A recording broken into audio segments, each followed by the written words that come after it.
জয় ঠাকুর। তিনিই গুরু, যিনি অন্ধকার থেকে আলোয় আসার পথ দেখান। শ্রী রামকৃষ্ণ প্রেমবিহারের পূজ্যপাদ আচার্য শ্রীমৎ স্বামী সম্বুদ্ধানন্দের প্রবচন। একটু সুখ। মহারাজ আজ নানান কৌতুক রসে কথা বলছেন, আর আমরা মহারাজের এমন রসরঙ্গ খুব একটা দেখিনি। উনি বলছিলেন, দেখো বাপু, রবি ঠাকুরের দাড়ি, বামা খ্যাপার দাড়ি, মাইকেল মধুসূদনের দাড়ি, আর তোমাদের পাড়ার হেডমাস্টারের দাড়ি। তা বলে তুমি কি একটু ভেবেচিন্তে আঁকতে বসবে না? একটা ট্রেসিং পেপার আর চারটে বড় বড় ছবি ওই মানুষগুলোর, বাস পেন্সিল চালানো শুরু করবে। খানিক সময় নিয়ে মাইকেলের মুখের ওপর ট্রেসিং চলল।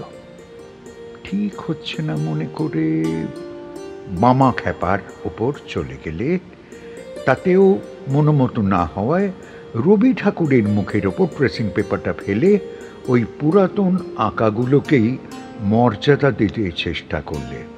অবশেষে সব গোলমাল হচ্ছে দেখে বুড়ো হেডমাস্টার মশাই ছবিটা আঁকতে নিলে নকল কাগজটায়।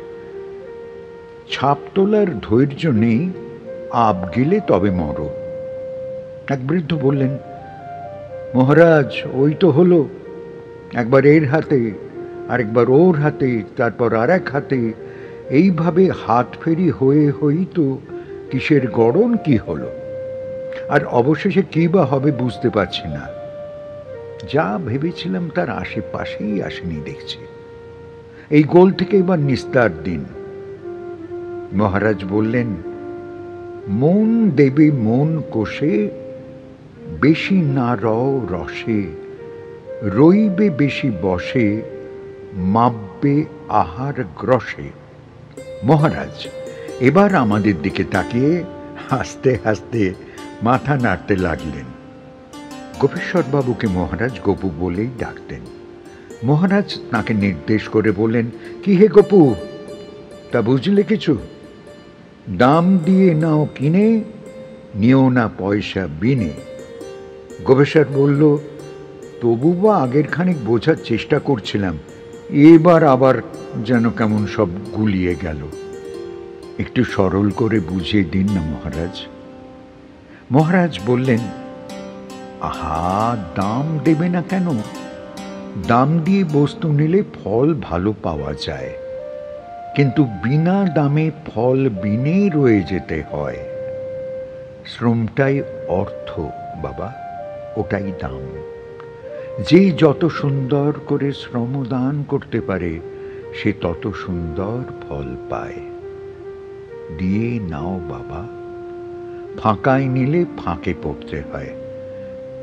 জমিদারিগুলো দেখো না, যারাই ভোগ করতে চেয়েছেন বিনা শ্রমে, তাঁদেরই আমলে পতন শুরু। সে রাজা, বাদশাহ, জমিদার, গেরস্তি সব এক।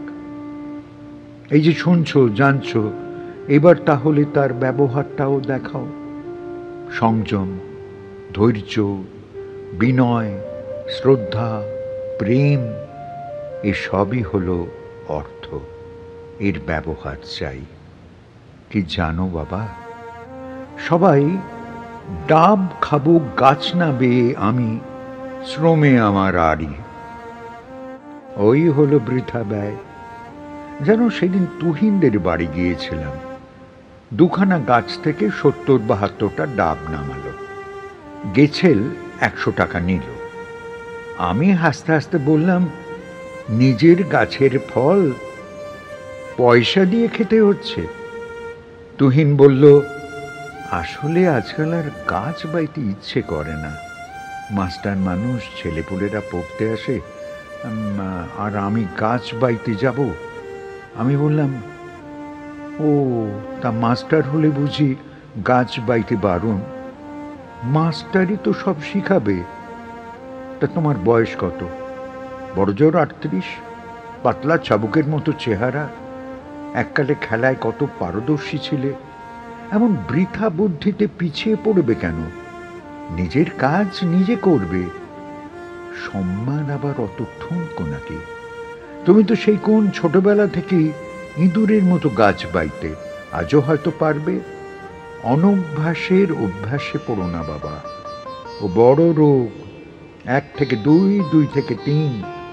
অনভ্যাস আর আয়েশ, 2 বন্ধু একে অপরকে ডেকে আনে। অনভ্যাসে অলসতা, আয়েশে আসে কপটতা। অনভ্যাসের জুড়ি বিপদ, পদে পদে জড়ায় আপদ। দেখো, বয়স হলে শরীর দুর্বল হবে, তখন ওসব কাজ করবে না। কে কি ভাবলো মনে করে কাজ ছাড়বে কেন? বাথরুম পরিষ্কার, নর্দমা পরিষ্কার, চাষাবাদ, বাজার হাট, এসব করে আবার সম্মানহানি হয় কবে থেকে? তোমরা তো ছোটবেলায় আমাদের স্কুলের হোস্টেলে থাকতে। তোমরা 4 ভাই তো হোস্টেলের ছাত্র। তাহলে জামা কাপড়, মশারি, বেড কভার কাচা, থালা বাসন ধোয়া, খেলা, আশ্রমের বাগান পরিচর্যা সবই তো করেছ। এ তো জীবনে কাজে লাগানোর জন্য শেখানো হলো। তোমরা টাকা পয়সার সাথে, বিদ্যার সাথে, সম্পত্তি পদমর্যাদার সাথে যেন অহেতুক জড়িয়ে ফেলো না ওই সুন্দর কর্মগুলোকে। গোপেশ্বর মন দিয়ে সবটা শুনলেন। মহারাজ একটু হাসি হাসি মুখে বললেন, ডুব দাও ভাই হাঁপ বুঝে, লাফ দাও ভাই ঠ্যাং বুঝে। তোমার দম বুঝে জলে ডুব দাও, তোমার পায়ের বল বুঝে লাফ দাও। জানবে শরীর তবু আসবে বসে, মন কভু নয় বসে। অভ্যাসের দাস শরীর হবে, মন না রবে রাসে। আরেকটা কথাই আছে জানো, দেহ বারণে মন শাসনে। দেহকে বারণ করো, বারবার করো, দেহ ধীরে ধীরে মানতে বাধ্য হবে। মনকে বারণ করলে হবে না, শাসন করতে হবে। কঠোর শাসনে মন সাবধান হয়, চতুর হয়, তবু বশ হয় না। নিত্য শাসন চালাতে হয় মনের উপর। বৃদ্ধা নবীনা বললেন, মহারাজ কই, মেনে নিতে নিতে তো ফতুর হয়ে গেলাম। কতই তো প্রার্থনা করছি, তিনি কি দিচ্ছেন না? দিচ্ছেন তো, তবু আজ এক তো কাল আর এক। এইভাবে দৌড়ে দৌড়ে মরে গেলাম যে। মহারাজ বললেন, নবীনা, প্রার্থনাটা এমন করে করবে, চিবিয়ে দাঁতে মুড়ি খাবো ভ্রমণ ব্রজন পদে। এক ঘুমে রাত কাবার দেব, হাসব লুটাই ঘুমে। সব চাওয়া হয়ে যাবে। রোজ রোজ নানান চাওয়া পাওয়ার বদল দেখলে ভগবানও বিরক্ত হন। চাইতে শেখো মা, চাইলে চাকর, দিলে মালিক, নিলেই বেকুব বনবে খানিক। সবাই দেখি চেয়েই মরছে ভগবানের সামনে গিয়ে। কাল যা ও চেয়ে গেছে, আজ তা এ চাইছে। আবার আজ যা এ চেয়ে গেল, কাল তা আরেকজন চাইছে। গতে বাঁধা চাওয়াগুলো ভগবানও শুনতে শুনতে কাহিল হয়ে পড়ছেন। তোমরাও পারো বটে। চাওয়াগুলো শরীর, অর্থ, নয় মান-যশ। এরপর আর কই, ঘুরিয়ে ফিরিয়ে ওই একই চাওয়া, কেউই শেষ করতে পারছে না। প্রতিদিনই আসছে, প্রার্থনা করছে, শেষ হচ্ছে না। রোগ যখন সারছে না, ওষুধ পাল্টাও। নবীনা বুড়ি বললেন, ঠাকুর ওষুধ আর কই পেলাম, ডাক্তারের বাড়ি গিয়ে গিয়েই তো ফিরছি। মহারাজ বললেন, ও নবীনা, লাইনে দাঁড়াও কেন? ডাক্তারও দেখে দেখে ক্লান্ত। আহা, কেউই রুগী নয়, সব প্রলাপ বকছে। আবার রুগীও দাঁড়িয়ে দাঁড়িয়ে ক্লান্ত, কারণ ডাক্তার ভালো করে শুনতেই চাইছে না। এর থেকে নিজেই বরং বিচার বুদ্ধি করে ঘরের ডাক্তার দেখাও। তীর্থ মন্দির এসবে চাইতে যেও না, দেখতে যাও। উপলব্ধির জন্য হা হুতাশ করো। ঘরের ডাক্তার তোমার ঠাকুর ঘর, তোমার আসন, ওখানেই আত্মসমালোচনা করো। কেন তোমার এত রোগ খুঁজে বার করো। বলি কি, নিজেই নিজের ডাক্তার হও। দেহের রোগ ডাক্তারে যায়, মনের রোগ তো মন। দেহেতে মন নরক গমন, যায় না বৃন্দাবন। মেছে দেহের সুখ, দেহের আত্মীয়, দেহের বুদ্ধিতে প্ররোচনা নয়, বুঝলে? ঘরে এসে ঘর ভুলো না, ঘর করো ঘর বুঝে। এরোর ঘরে আর কতদিন, নিজ বাসা নাও খুঁজে। মহারাজের ছড়াকাটা আজ সবারই বেশ নতুন রকম লাগছে। হালকা কথায় খুব ভারী বিষয় বোঝাচ্ছেন মহারাজ, অথচ তেমন বিশ্লেষণ থাকছে না বলে অনেকেই ভ্রু কুঁচকে বোঝার চেষ্টা করছেন। মালব্যবাবু বললেন, মহারাজ, ছন্দের তালে আপনি অনেক কিছুই বলে দিলেন, কিন্তু আরো বেশি করে যদি বুঝিয়ে দিতেন তাহলে বেশি উপভোগ করতাম। মহারাজ বললেন, তেলে ভাজার দোকান, বুঝলে? তেলে ভাজাগুলো বাড়ি নিয়ে যাও, তারপর হাত পা ধুয়ে একটু মুড়ি লঙ্কা নিয়ে রসিয়ে রসিয়ে খাও। বাবা, যা দিলাম এসব রসের খাবার, চটপট কি, নিয়ে বাড়ি চলে যাও। চেষ্টা করো, দেখবে নিজে নিজেই নানান মজা উপলব্ধি করতে পারবে। নবীনা বৃদ্ধা বললেন, ঘরে এসে ঘর ভুললাম, এই কথাটাই বড্ড খটকা লাগছিল।